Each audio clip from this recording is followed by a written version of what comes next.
Nowadays I'm taking process lecture and I learned some confusing terminology there because I'm not perfect in English. So let's see how we can memorize them. Water content in solid is called moisture, according to my lecturer.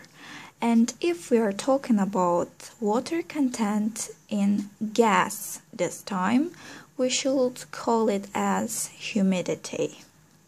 So here we can use the S letter because they are in common.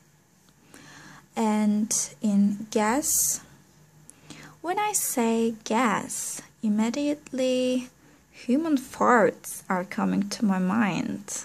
The smelly human farts.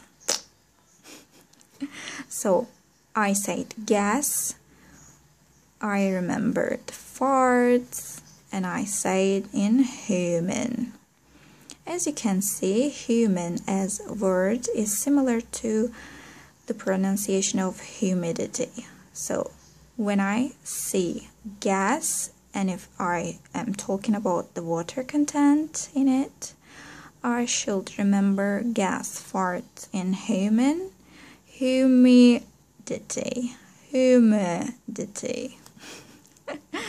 I hope I could help you too.